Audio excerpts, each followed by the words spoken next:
Ya. Assalamualaikum warahmatullahi wabarakatuh. Salam edukasi, lifelong education learning for all.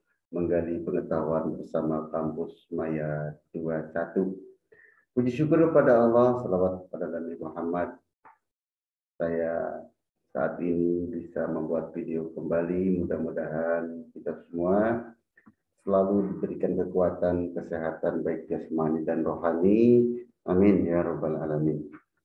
Sahabat-sahabat sekalian, terlebih dahulu saya juga sampaikan terima kasih. Mudah-mudahan yang telah subscribe, yang telah mendukung channel Kampus Maya 21 selalu diberikan kekuatan, kesehatan, baik jasmani dan rohani. Semoga kita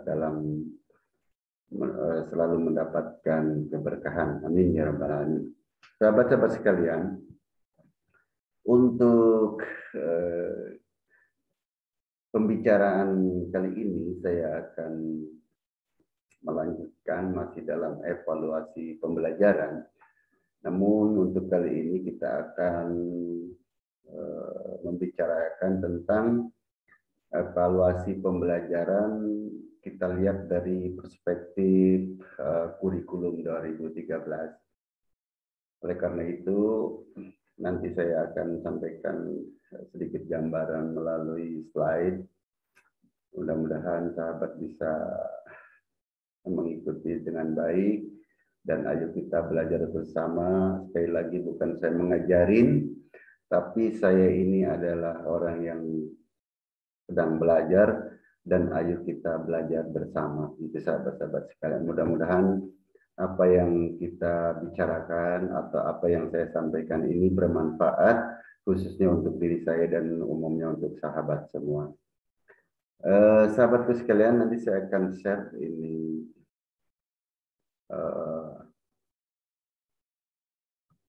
materinya.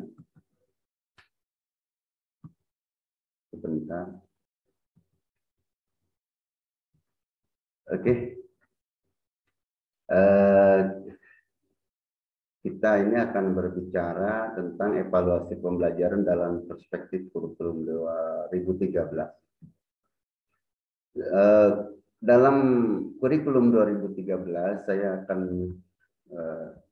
melihat di sini bahwa dalam kurikulum 2013 itu menghendaki hasil peserta didik itu dengan cara menggunakan penilaian otentik.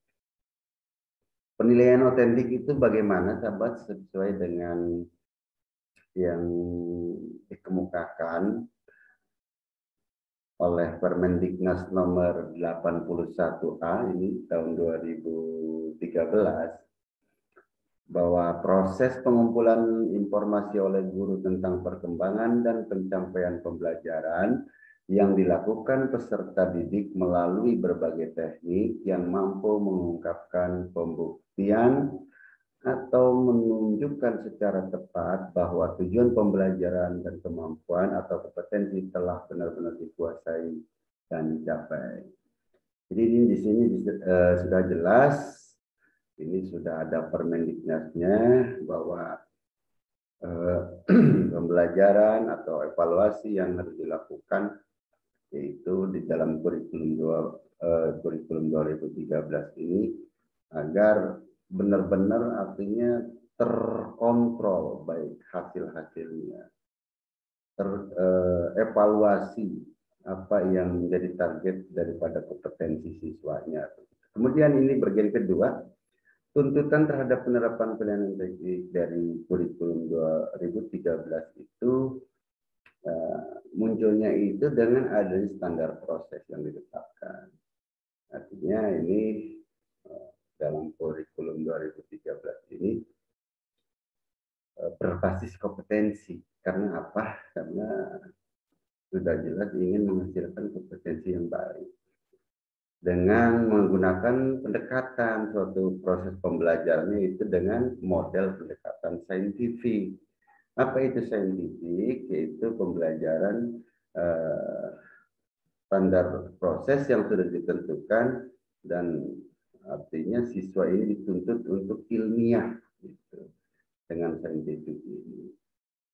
Oke, itu sahabat. Kemudian di sini tadi saya sudah menyampaikan sedikit pembahasan tentang apa itu saintifik. Saintifik itu sistemnya harapan-harapan daripada sebuah pendidikan dengan adanya kurikulum 2013 ini. Di sini dijelaskan bahwa pendekatan saintifik itu merupakan eh, salah satu upaya yang menjembatani pertumbuhan dan pengembangan sikap, keterampilan, dan pengetahuan peserta didik. Artinya di sini diharapkan dengan adanya kurikulum 2013, adanya suatu tumbuh dan berkembang sikap, keterampilan, dan pengetahuan peserta didik. Jadi tidak hanya terfokus pada knowledge-nya saja. Sebenarnya ini sudah lama seperti itu, cuman sekarang lebih ada penekanan lagi gitu. Kemudian dan para ahli pun sebenarnya sudah yakin adanya pendekatan saintifik ini menjadikan peserta didik yang lebih aktif dan konstruk gitu ya, mengkonstruk pengetahuan dan keterampilannya juga. Dan ini kalau bisa dengan ini sangat dapat memotivasi para peserta. Karena apa? Peserta didik akan real, akan menemukan fakta-fakta, fenomena atau kejadian yang memang tidak hanya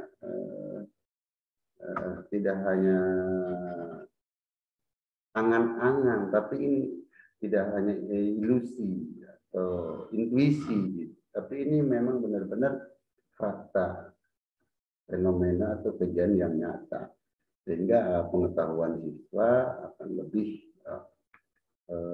mumpuni. Gitu. Karena dengan mereka sudah mengetahui benar-benar fenomena kejadian atau tidak mengira-ngira gitu. Makanya ini sangat bagus sebenarnya pendekatan saintifik ini. Apakah daya dukungnya terpenuhnya atau tidak, nanti itu seperti itu. Kemudian di sini juga ada ilmuwan muslim aja ini seperti Ibnu Tufail. Ibnu Tufail ini yang wafat 1138 Masehi, sudah pemikirannya sudah masuk ke saintifik. Karena apa? Beliau ini sudah mengetengahkan kebenaran pengetahuan dapat diperoleh dengan sendirinya. Artinya itu sudah mengedepankan kurikulum 2013 ini tahun 1138. Sebelum 1138 saja sudah dikumandangkan, karena pengetahuan itu bisa diperoleh dengan sendiri. Melalui apa? Melalui pengamatan terhadap suatu fenomena, kejadian, tidak terlalu atau tidak selalu bersumber dari guru. Mungkin melihat sesuatu menjadi sebuah pengetahuan dan menjadi sebuah ilmu itu. Jadi dengan cara apa sih? Dengan cara bertanya, mempertanyakan apa yang ditemukan di lapangan, penemuan apa fenomena yang ditemukan ditanyakan, sehingga akan menjadi sebuah pembahasan gitu. Nantinya setelah dibahas akan dianalisa dan nanti akan disimpulkan gitu.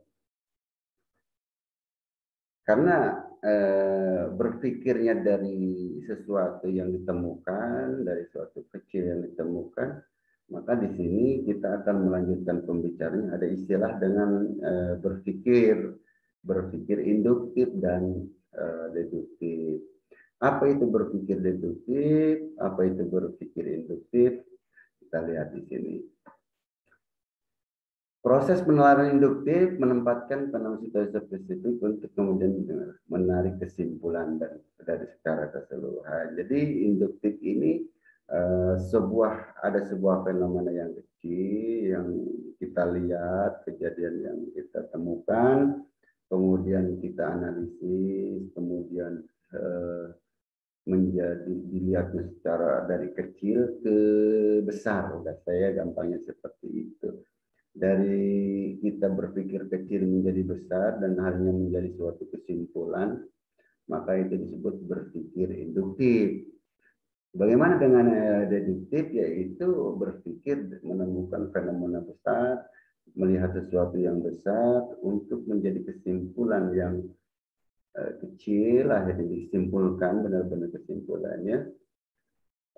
Itu namanya deduktif. Jadi fenomena umum menjadi fenomena khusus gitu. Kalau induktif dari khusus ke umum, dari kecil ke besar. Kalau deduktif dari besar ke kecil. Itu sahabat. Oke. Sekarang pendekatan saintifik itu dalam kegiatannya dalam apa sih? Gitu kan? Apa yang bisa digunakan pendekatan saintifik ini?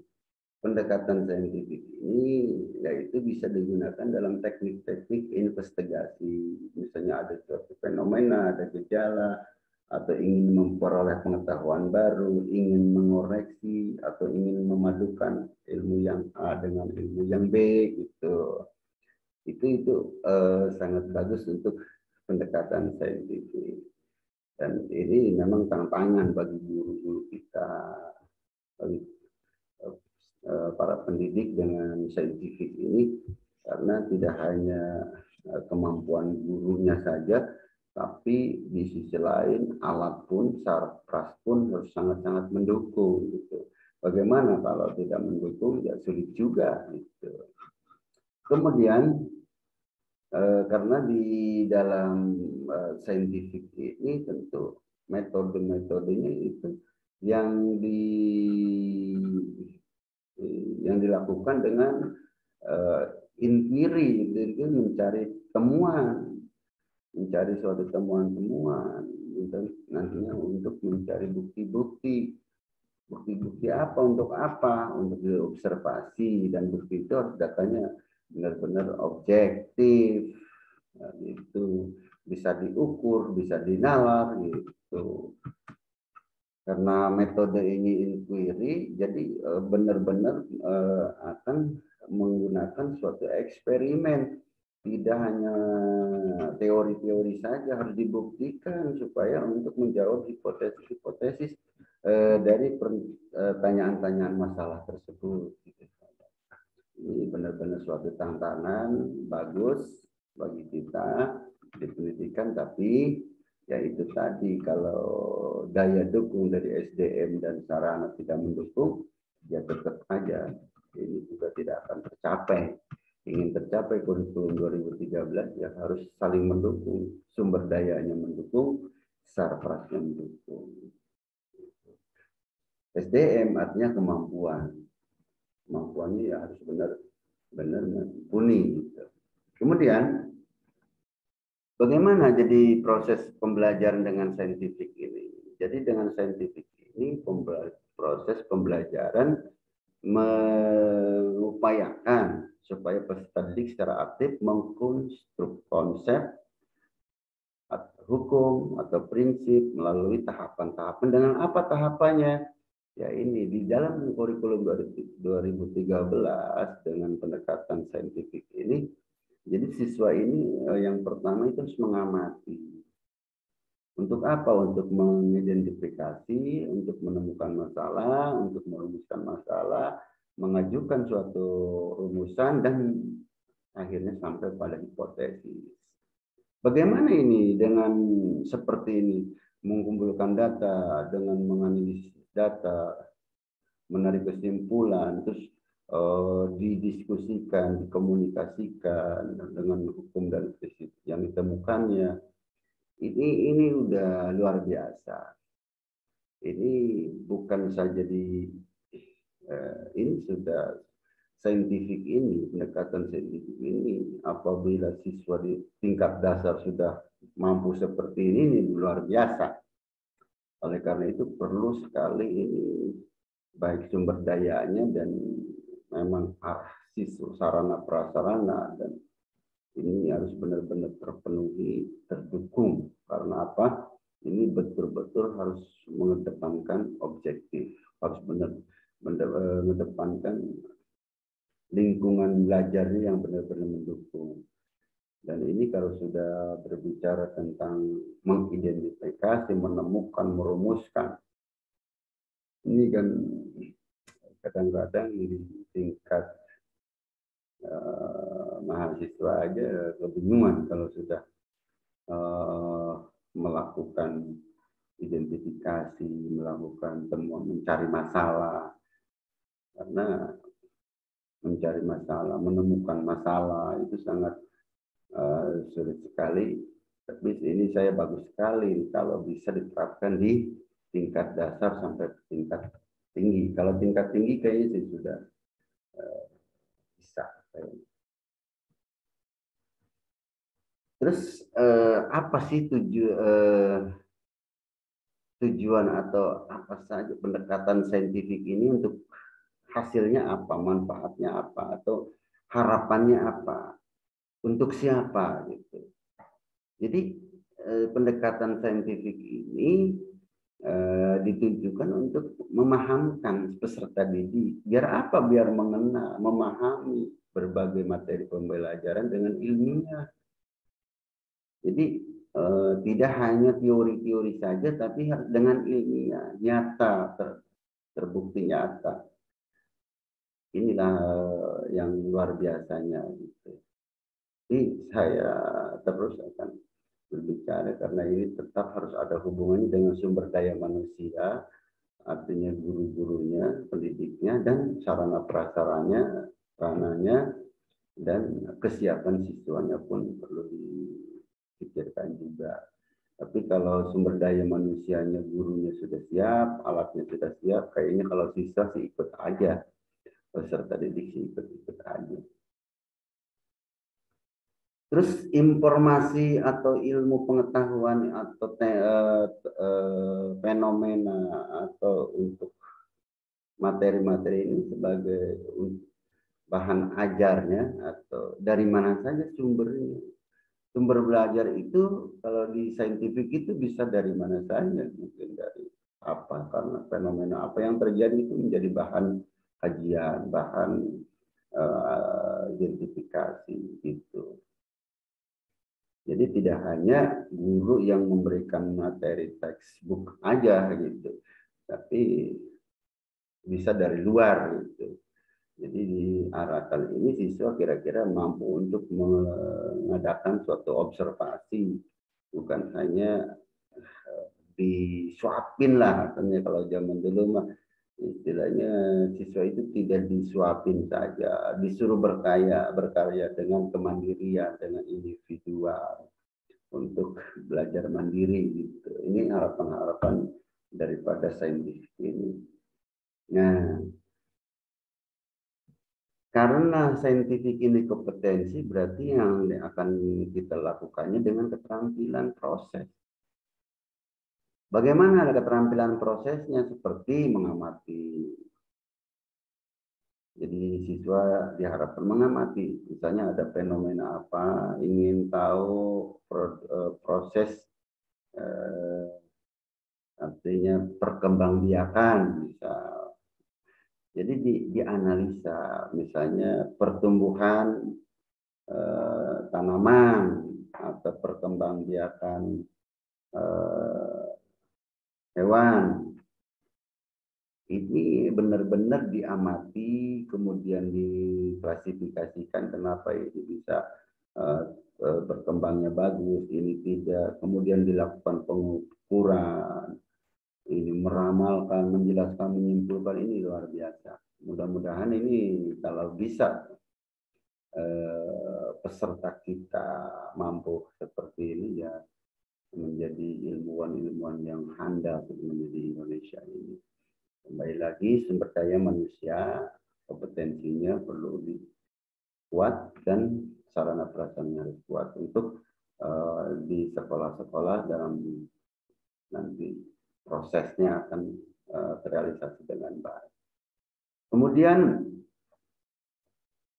apakah di dalam saintifik ini guru dibutuhkan? Ya sangat jelas.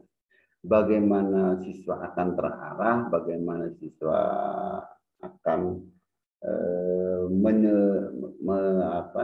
akan mengarahkan tujuan kompetensinya kalau tidak dengan bimbingan guru.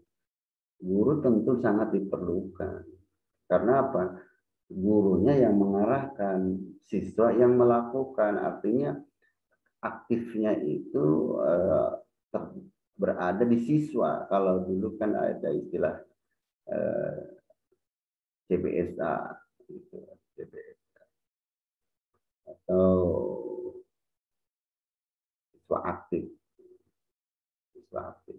Sekarang juga ada yang siswa aktif yang mendukung untuk saintifik. Cuma nanti kita selanjutnya pasti ditemukan. Sekarang ini kita bahwa di dalam saintifik SDM sangat dibutuhkan, yaitu guru. Guru dalam proses-proses ini sangat menentukan juga. Kalau proses ini ingin berhasil, ya gurunya pun pendidiknya yang harus mampu apa itu dengan langkah-langkah saintifik ini. Kalau saintifiknya tidak dipahami, pendekatan saintifik tidak dipahami, apalagi siswa, apalagi kalau daya dukungnya kurang, ya tambah sulit lagi. Itu. Terus dalam saintifik ini guru itu artinya sebagai orang yang bertugas untuk mengawal menuju peserta ini dewasa dalam berpikir, dalam bertindak, dalam mengolah, dalam mengamati, sehingga bisa membuat suatu kesimpulan-kesimpulan sendiri. Begitu. Ini luar biasa. Kemudian sahabat, di dalam saintifik ini ada secara teoritik dari Piaget yang dikembangkan oleh Piaget. Teoritik pendekatan saintifik ini sebenarnya menggunakan teori-teori belajar dari teori Piaget. Kemudian Brunner juga ditambah Vygotsky. Ini ahli zaman dulu, filsuf juga. Ini sangat luar biasa, baik Piaget, Brunner, dan Vygotsky ini. Ini yang punya pemikiran dalam pendekatan saintifik. Kemudian dalam teori Piaget ini yang dikemukakan Nasution katanya begini, perkembangan kognitif pada anak secara garis besarnya terbagi 4 periode. Oh, ini ada pembagian dari teori Piaget menurut Nasution ini. Yang pertama sensomotorik, praoperasional, operasional dan konkret, dan operasional formal. Coba nanti kita periode sensomotorik 0 sampai 2 tahun. Jadi anak dari lahir sampai 2 tahun itu namanya sensomotorik. Jadi anak belum bisa sesuatu berpikir apa, baru gerakan-gerakan ngedip, dilihatin, baru melihat kalau rasa nggak nyaman nangis begitu. Kemudian periode praoperasional 2 sampai 7 sudah masuk ke pendidikan prasekolah. Artinya sudah mengenal tapi masih pemikirannya baru pengisian saja, perekaman. Makanya di dalam praoperasional ini berbahaya sekali apabila peserta atau siswa atau anak-anak kita mendapatkan respon yang tidak bagus. Artinya mendengarkan atau melihat yang nggak bagus, yang tidak bagus itu sangat bahaya sekali dalam praoperasional. Terus periode operasional konkret 11 tahun, artinya sudah masuk SD. Kita sudah masuk SD, ya, tapi zaman sekarang kan berbeda, karena sudah digitalisasi. Zaman dulu kalau 11 tahun belum tahu apa-apa, sekarang ini udah lain. Kemudian periode operasional formal 11-15 SMP dan sudah menuju ke SMA. Ini sudah lebih ini lagi, dan ini dengan pendekatan saintifik ini kalau dilakukan dengan baik, hasilnya pun akan bagus. Dalam teori Piaget ini berpandangan bahwa belajar berkaitan dengan pembentukan dan perkembangan skema. Jadi akan terbentuk skema-skema. Skema itu apa? Suatu struktur mental, struktur kognitif, pengetahuan. Seseorang ini intelektualnya beradaptasi terus-menerus. mengkoordinasikan diri dengan lingkungan sekitarnya, itu skemanya. Jadi kalau anak itu bergaul akan menambah suatu pengetahuan, ini menurut Baldwin ya. Oke, kemudian skema itu apakah berubah? Tidak pernah berubah. Skema itu akan berkembang menjadi terus-menerus, dari kecil yang menjadi besar. Skema itu akan terbentuk dari skema kecil menjadi skema besar, dari anak-anak menjadi orang dewasa. Itu terus perubahan sesuai dengan lingkungannya, beradaptasi dengan lingkungannya. Nah, terus prosesnya itu bisa terbentuk dengan dilakukan, ada dua cara nih katanya. Ada asimilasi, ada akomodasi. Yang asimilasi itu yang bagaimana? Bagaimana ya proses pengetahuannya, public knowledge-nya, pengetahuannya, kognitifnya. Jadi orang akan merespon, ada stimulus, ada respon berupa persepsi, konsep hukum itu masuk ke dalam suatu skema dan masuk di dalam pikirannya seseorang itu asimilasi itu. Kemudian mengakomodasi skema yang terbentuk dengan adanya suatu rangsangan. Kalau akomodasi itu kalau tidak ada rangsangan tidak akan terjadi. Kalau asimilasi terbentuk dengan sendirinya, berjalan dari pengalaman ke pengalaman, dari pengalaman ke pengalaman yang ada gitu. Kalau akomodasi suatu pembentukan skema berpikir seseorang itu terbentuk karena ada stimulus, ada stimulusnya. Gitu, sahabat. Kemudian kita lanjutkan dengan teori Brunner, bahwa di dalam teori Brunner juga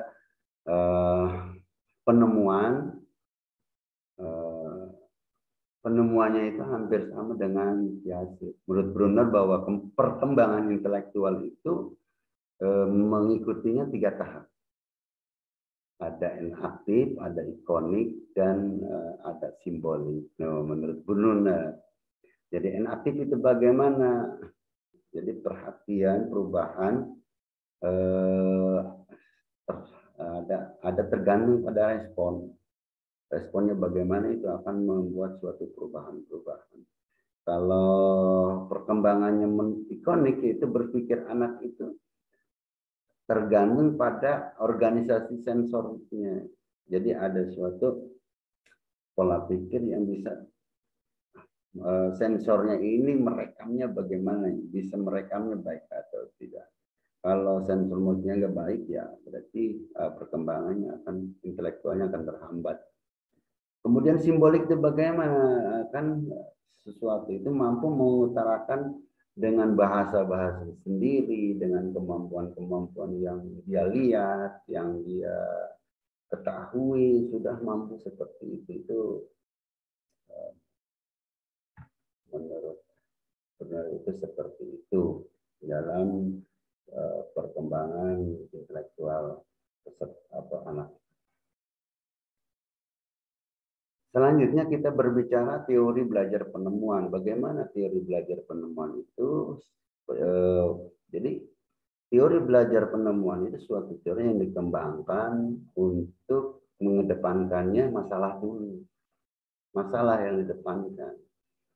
Dari masalah, tapi mungkin anak bagaimana, karena masalah tidak tahu apa-apa dihadapkan masalah. Tentunya ini perlu ada keseimbangan, sesuaikan dengan kemampuan, disesuaikan dengan lingkungan, disesuaikan dengan ya tahapan-tahapannya, usianya disesuaikan. Jangan sampai diberikan masalah dari masalah yang tidak mampu untuk dianalisa oleh peserta gitu. Jadi menurut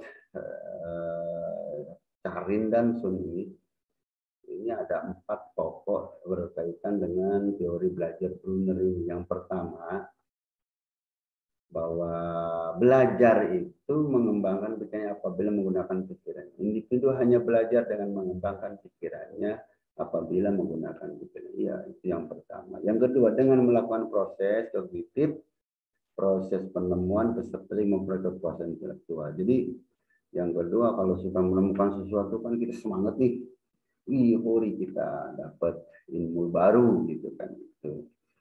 Kemudian yang agar peserta tidak mempelajari teknik-teknik dalam melakukan penemuan, kepadanya diberikan kesempatan untuk melakukan. Jadi peserta ini diberikan bebas, silakan kalian maunya apa, maunya senangnya apa, silakan temukan apa yang kalian ingin tahu, bebas gitu, diberikan kebebasan, kesempatan. Sekali lagi, apakah ada kita syarat kerasnya, apakah ada kemampuan gurunya untuk ya ini perlu juga dipikirkan. Kemudian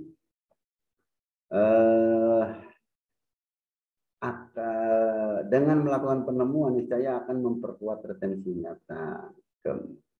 Jadi pada umumnya orang yang menemukan sesuatu itu pasti daya ingatnya akan kuat, ingat apa yang kita temukan biasanya akan selalu ingat gitu, maksudnya di sini.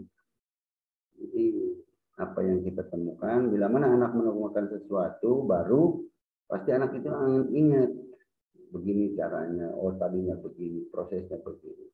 Begitu. Ini teori belajar penemuan yang mendorong dari Brunner juga. Ini pendapat 4 hal yang ada kaitannya dengan teori Brunner, ini Charing dan Sony. Oke. Jadi ini kita lanjut.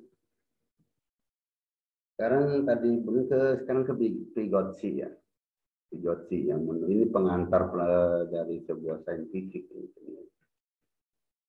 Beranggapan Vygotsky ini bahwa pembelajaran terjadi apabila peserta didik bekerja atau belajar menangani tugas-tugas yang belum dipelajarinya. Namun tugas-tugas itu masih berada dalam jangkauan kemampuannya. John of Proximal Development, perkembangan kemampuan peserta didik sedikit di atas kemampuan yang sudah dimiliki. Artinya seperti tadi sudah saya sampaikan bahwa Vygotsky ini boleh diberikan kebebasan, diberikan tugas, suatu temuan masalah, permasalahan diberikan, tapi jangan sampai melebihi kapasitasnya. Misalnya anak SD diberi kapasitas SMP atau SMA, yaitu namanya bukan disuruh belajar, disuruh malas anak-anak karena tidak mampu, tidak sesuai dengan kemampuan yang dimilikinya. Jadi harus mampu masuk di zonanya mereka dalam pengembangannya gitu. Tapi di sini ada JPD, Zona of Proximal Development. Jadi pengembangan itu disesuaikan dengan kemampuan yang dimilikinya oleh peserta didik. Oke, kita lanjutkan sahabat.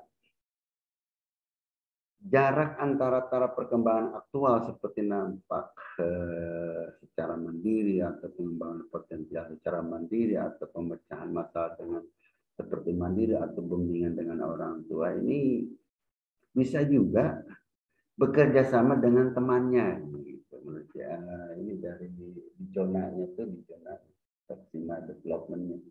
Di dalam pengembangan itu bisa dengan dibuat suatu kelompok untuk saling berdiskusi lah, saling berdiskusi, jangan individual. Kalau pemecahan masalah ini tidak mampu untuk dilakukan oleh sendiri gitu.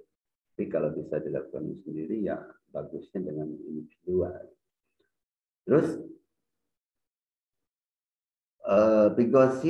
menurut Vygotsky, anak yang mempunyai taraf perkembangan aktual yang sama tetapi akan berbeda karena perkembangan potensi. Jadi setiap insan, setiap anak itu memiliki perbedaan kemampuan perkembangan aktual dan perkembangan potensi. Jadi tidak akan sama. Karena sudah memang itu kodrati. Tidak akan bisa sama, biarpun saudara sekandung atau begitu, tidak akan yang bisa sama, baik kemampuan pengetahuan ilmunya atau intelektualnya tidak akan bisa sama. Vygotsky lagi nih, Vygotsky itu bahwa proses belajar itu mau terbagi 2 tahap. Kata Vygotsky ini tahap pertama terjadi pada saat berkolaborasi dengan orang lain. Jadi artinya berhubungan, bertemu, bergaul itu tahap pertama. Seperti anak-anak kita yang baru lahir ketemu dengan orang tuanya, saudaranya, adiknya itu. Jadi itu merupakan suatu proses belajar. Terus dilakukan kalau kelas 1 misalnya dari anak yang belum ke prasekolah, masuk dari rumah ke prasekolah, ke kober, ke TK, dan itu berkolaborasi dengan itu tahap 1. Dan tahap berikutnya yaitu dilakukan secara mandiri, individu sendiri gitu. Dalam melakukan proses pembelajarannya itu menurut Gosip berkolaborasi dan secara individu. Kalau berkolaborasi dengan orang lain di lingkungannya, contohnya kalau anak prasekolah dari rumah yang tadinya di lingkungan rumah sekarang lingkungan sekolah itu berkolaborasi sehingga akan terjadilah suatu proses belajar. Dan bisa yang kedua dengan individu sendiri gitu, belajarnya sendiri. Kemudian bagaimana dalam interaksi proses pembelajaran antara guru dan siswanya? Yaitu harus kita lakukan, kemampuan itu kan berbeda-beda. Kemampuan itu berbeda-beda, maka ya seharusnya harus saling menghargai. Tapi harus menguji, saling menghargai, tapi harus menguji kebenaran. Misalnya dengan itu benar atau tidak pendapat itu diuji, ada memberikan suatu statement, pernyataan-pernyataan, melakukan suatu negosiasi itu. Jadi tidak hanya guru dan siswa karena ini sudah disuruh untuk mengkonstruk, menjadikan dirinya itu berpengetahuan, bisa menganalisa sampai menyimpulkan, mengamati sampai menyimpulkan, tapi bukan berarti oleh guru dan siswa atau komunikasinya misalnya siswa dengan siswa, siswa dengan guru, guru dengan siswa, ya artinya interaksinya harus terjalin dengan baik dengan pihak lainnya begitu, tidak hanya pendapat pribadi saja. Kemudian ini kayaknya yang terakhir pada pengantar dari sebuah saintifik ini. Di saintifik ini bahwa pembelajaran dengan pendekatan saintifik itu ada 4 karakteristik. Apa ini karakteristiknya? Berpusat pada siswa, melibatkan keterampilan proses sains, dengan mengkonstruksi konsep hukum dan prinsip. Yang ketiga, melibatkan proses kognitif dan yang potensi untuk merangsang perkembangan intelek, khususnya keterampilan berpikir tingkat tinggi siswa, KOT, thinking skill. Terus dapat mengembangkan karakter peserta didik. Nah, ini yang luar biasa menurut saya dengan pendekatan saintifik. Tapi 4 karakteristik ini harus berpusat pada siswa. Keterampilan proses sains. Ini apalagi ada sains, baik sosial atau sains pun dengan konsep dan ini sangat penting. Kompetensi pendidik perlu diperhatikan. Sangat penting. Kompetensi pendidik perlu diperhatikan. Mampukah, sudah siapkah kita ini? Kompetensi para pendidiknya. Kemudian sarana prasaranya mendukung kita.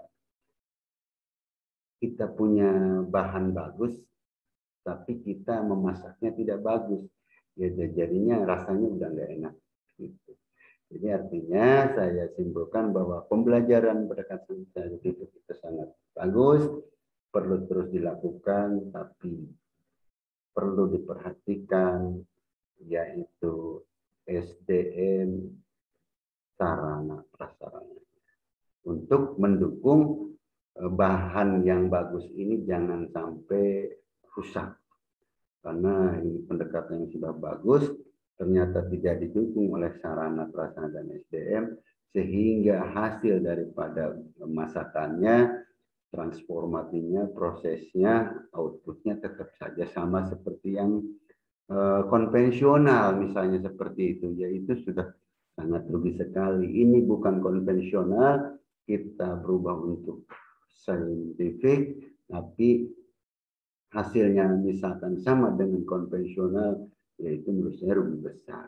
Oleh karena itu, ayo bersama-sama kita belajar dengan peningkatan kompetensi diri kita agar hasil dari suatu proses pembelajaran ini, apalagi sekarang sudah menuju pada era digitalisasi, dilakukan dengan pendekatan saintifik 2013, kurikulumnya, maka mudah-mudahan Indonesia lebih baik.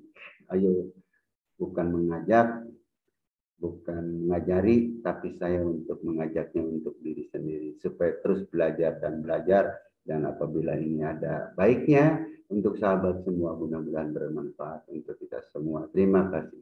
Dan itu mungkin saya tutup ini untuk ini ya.